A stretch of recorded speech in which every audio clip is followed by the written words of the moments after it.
decided to get in on an auction and just see what would happen. This was single-handedly the toughest room in the whole build, without a question. For me, in my bedroom, I have to have light. Truthfully, we've been throwing away receipts. I've been hiding them, man. I don't even want to know. Hi, I'm Caitlin. Hey, I'm Curtis. Come take a tour on our bus. Welcome to the kitchen. I absolutely love having the butcher block countertops. I cut right on the countertop. It's my favorite. It's great for making art up here as well.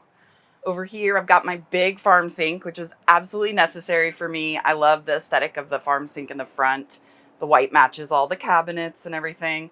Great for doing dishes. It's nice and deep. You're not splashing all over the whole kitchen.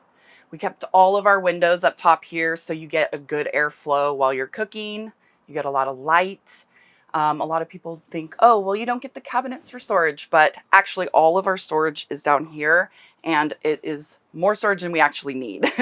All the cabinets were made by my husband, Curtis. He had never made cabinets before, but he did such a good job that we ended up matching all the cabinets in the bus. We keep all of our basic dishes and stuff in here, and we've got slide out drawers that we just pin closed while we drive so they're not sliding everywhere. Down below, we keep all our paper plates, paper towel kind of stuff. Over here, we keep all our, cleaning stuff, basic things you need in your kitchen. We got a full-size fridge, and I love it. I eat a ton of fruits, veggies, and I have to have that extra space to keep all those things so they last the whole trip. We also have, on this side, matching range, which is amazing, making pizza on the road, which is our favorite food. Cannot live without. It's all propane on here, and we love being able to just make coffee in the morning with our French press, and it just feels like we're home anywhere we go, which is the best. Down here is where we keep all our food, so it's out of the way. It's super deep, and you can also, when we don't have our art stuff up top, you can lift this up and get to all the food in there. It stays cool in there, so none of our fruits that don't go in the fridge, our breads, anything doesn't get dried out or whatnot, which is wonderful. We went with a huge bed back here because we love laying down, watching movies.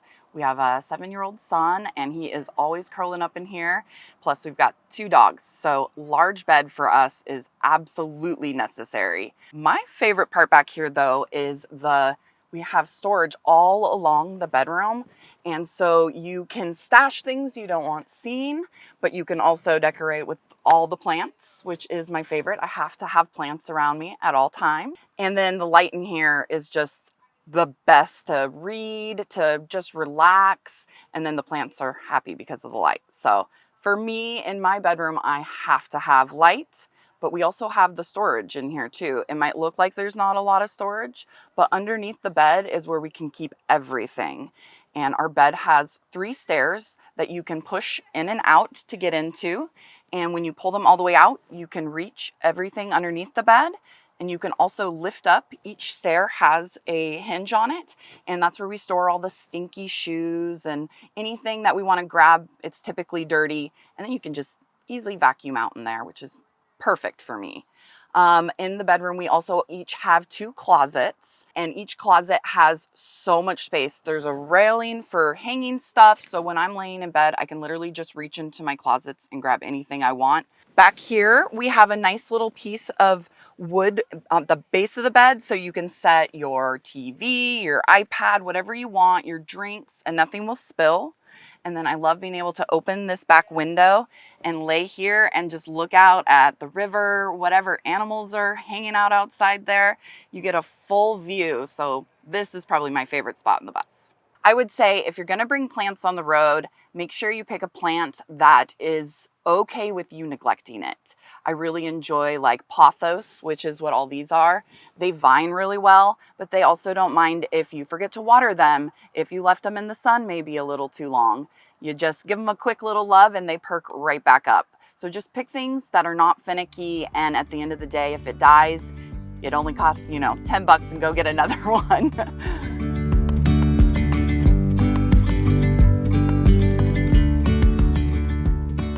So before bus life, I would say that we lacked on having an extra place that we could go and make art, somewhere where we can go and get out of the house. We have a really small house, so having a bus was like this whole second house that we get to use the space and have the privacy. I would say we found bus life by just seeing buses on the freeway. We saw multiple schoolies and it intrigued us. We've always been interested in tiny home living, just the like having everything have a purpose and a use.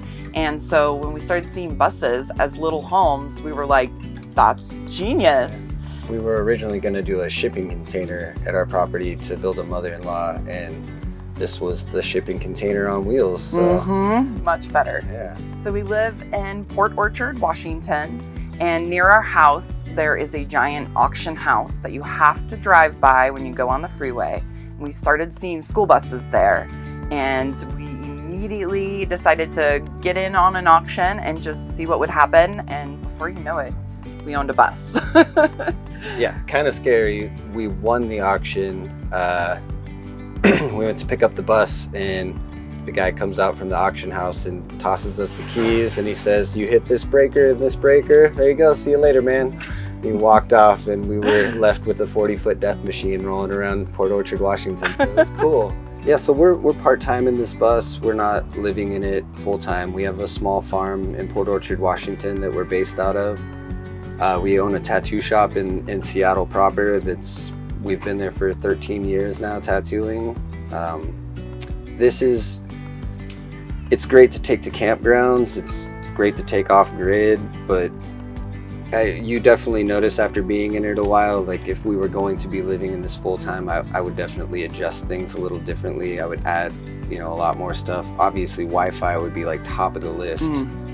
We don't have any sort of service like that while we're out here. And being here, we're actually completely out of cell service. So we have not seen our phones in 3 days, and it's kind of been nice, truthfully. But yeah, so we're in a part-time. But we always tell people, like, don't be discouraged by the concept of, oh, this has to be my permanent home. It doesn't have to be. You can take it out as much or as little as you want and enjoy it wherever it is.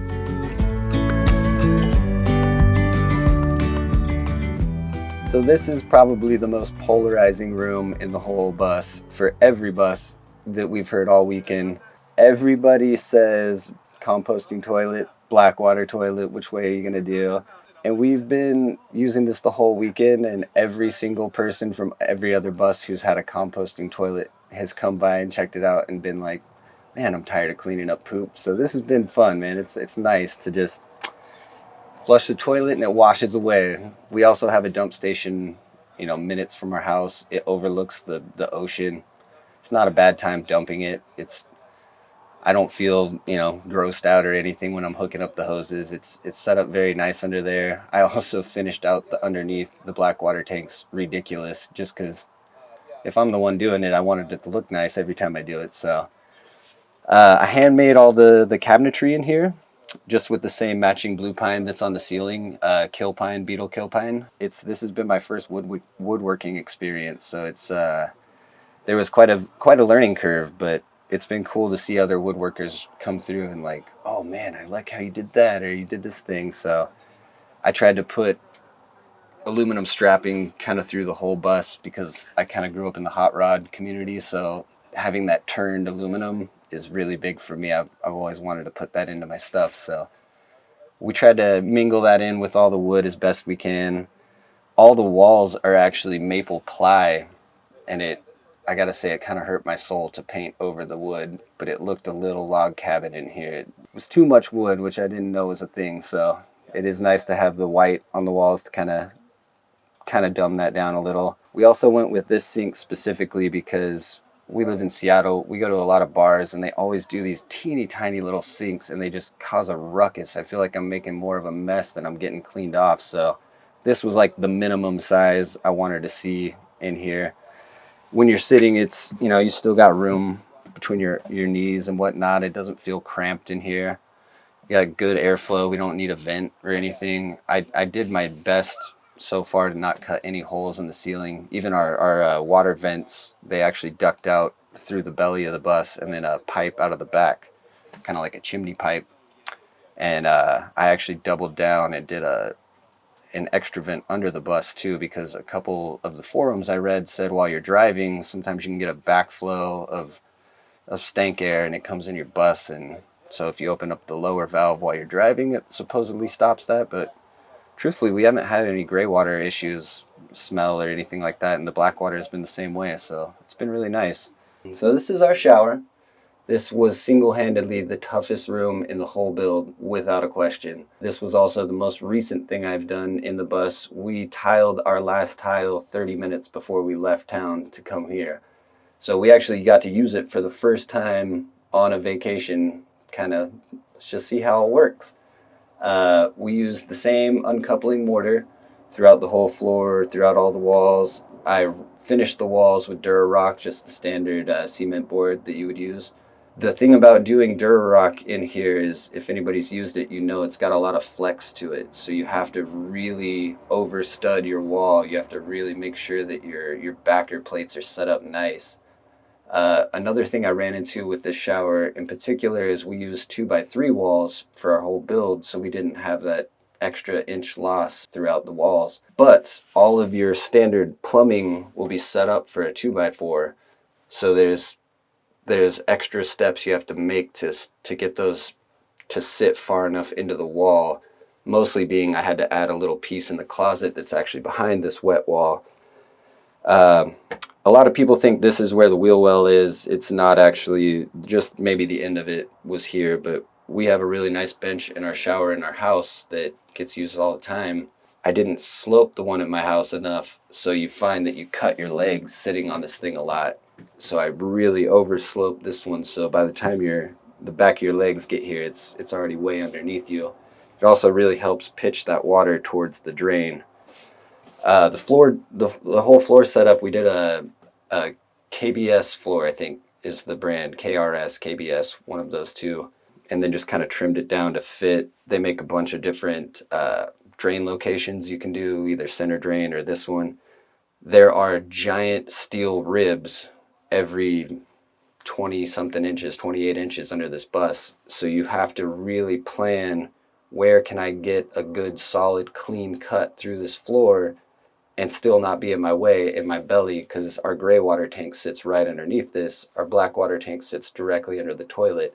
There's a lot of plumbing going on there.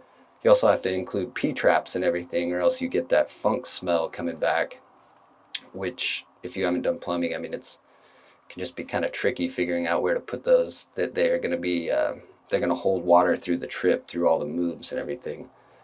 The other thing about the gray water is we have a 75 gray water, but we have 130 fresh water. So technically, if you were just sitting in here showering nonstop, you could overfill that thing, which it would then just back up into the water. Not a big deal at most campgrounds. You know, you can just dump your gray water either right there at the camp or dump it with your black water. But it is something to take into consideration. It's not just turning on a shower and hanging out for 30 minutes. You get wet, you shut it off, you do all your soap, get wet again, get it all off. It's kind of that camping conservation water thing. We also use a tankless water heater for this setup. So it takes about 30 seconds to maybe get it from our kids' bunk around the back of the bus and then to this. This is the first stop in line of the whole water system, which I did on purpose so it would have the most water pressure. It would have the best hot water. The sinks aren't a big deal if you don't get hot water. I mean, they do, but this is the first in stop. So no matter what, when you turn on that sucker, you're getting any hot water, even if people are using it past your line. So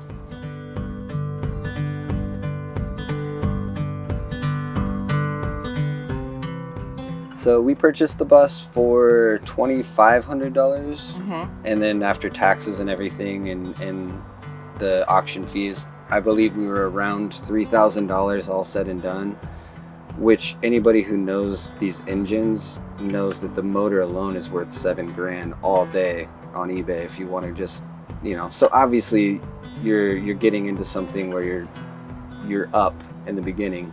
But very quickly you are dumping thousands and thousands of dollars into this, and it happens so fast. It is just, it'll spin your head, man. You got to be so careful not to just overextend yourself and dump all your savings into it all at once. It's definitely been a nice thing to just take it real slow, methodically, kind of pick what we wanted to do next, what would be most helpful next. I truthfully, we've been throwing away receipts. I've been hiding them, man. I don't even want to know. I would imagine we are somewhere between 60 and 80 grand into this thing, but it's paid for.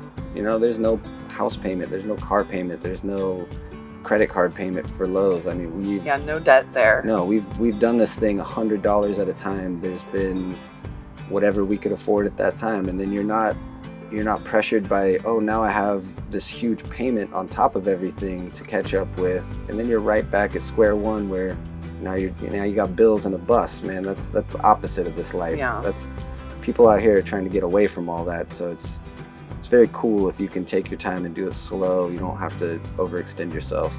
You don't have to spend as much as we spent. You can pick and choose what's most important to you that you want to be luxurious. And then the rest of the things you can do very simply and, use things that, wood that's being salvaged, like whatever you need to do. Like, you don't have to make a budget, but you can also spend a lot less than what some people do on buses. We just decided that we wanted to go all out and just do the best on everything we could because that's just who we are. We're artists. We try to, And it's a small space. You're not killing yourself by doing it, a 2,000 square foot house. This is a very little space. You can do the nicest things and you don't have to fill up the whole place. So it's your money goes a lot further in things like this.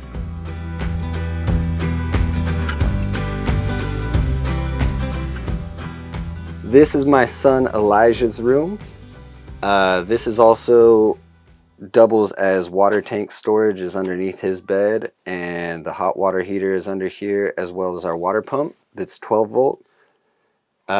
This room was the first in the build, mainly because I knew I wanted the water tank here, but it was also death metal everywhere, just sharp shards of razor sharp metal that were just poking out of every corner. So I built him this room so we could just kind of like, here you go, you can play in a safe space, but you're still in the bus with me, because you will see when you're working on these things, you are spending countless hours out here. I mean, we did this build so far in a year and a half, but I have lived on it the whole time I wasn't at work. Every night after work, we just come plug away a couple hours here, a couple hours there. So we built him this room just to kind of have a little safe space for him. Both of our bedrooms have emergency exits in them, which I also kind of staged these rooms specifically. So I don't know if we'll ever use them. I don't know if they'll double as like an entrance at some point, but just felt necessary to, if we're sleeping in those rooms and something were to happen, it's nice that you can jump out. It's going to be a 10-foot fall on the way down, but it's better than, the other scenarios. So this shelf back here that houses my kiddo's TV, it's the only TV in the bus. It's all bolted to the shelf, and then that shelf just slides right out, and we can throw it outside, and the kids can all play, or we put it up on our countertop, and we can watch a movie at night. But it's been kind of a touchy subject whether or not to put TVs in here, just because it's kind of nice to be away from it. We haven't watched TV this whole weekend being out here. It's been really nice. So I don't know that we'll do a projector or anything like that in the future. So far, this is kind of holding us over. I also doubled down and did a bladder system under this bed. So if my water tank leaks, it will hold at least 600 gallons of water in that belly. But it also is slit to where if it does leak and fills up, it'll dump out the door before it comes out of the back of the bus, because the number one thing you don't want to have is water getting underneath your walls, underneath your floor. Is just a nightmare. And that was my answer, kind of just contain it into this little, all I used was a 30 mil tarp and just pinned it up around and then put the water tank on top of it.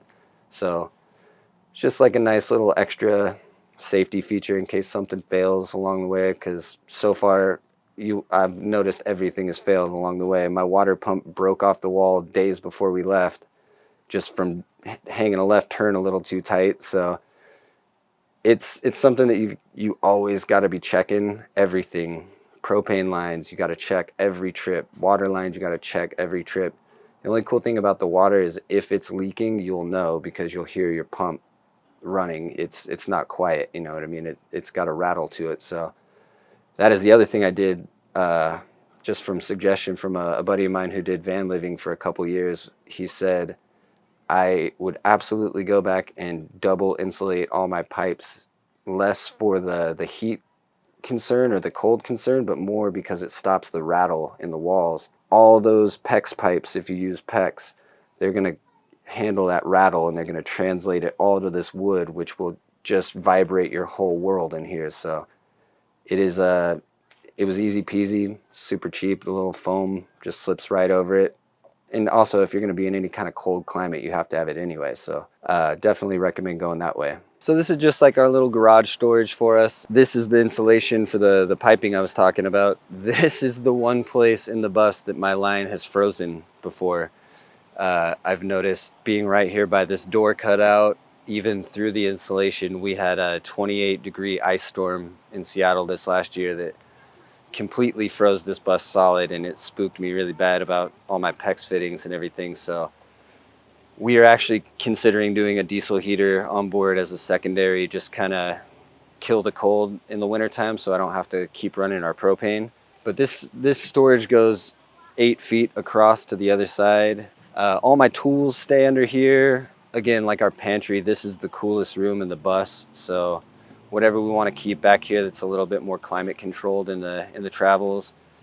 This is just really a good spot to put any of the ugly that you don't want to see. A lot of the stuff that you need that you don't want out in the front of the bus. Already, since we've been here, you find people need tools, people need extra stuff. So I tend to lean on the Boy Scouts a little more and be over prepared. So it ends up being a lot more weight transitioning into your bus because you're packing in all this extra stuff, extra water. I mean, you got to take that into account too when you're doing this stuff. Is everything you do has weight to it. That, think about going to space. You're conserving all of your stuff. What do I minimum need? For me, you have to have tools. Cannot go on the road without tools. I've already busted mine out twice since we've been here, just for stupid little odds and ends, but things that I would have been uncomfortable with for the rest of the weekend without. So it's been cool to have.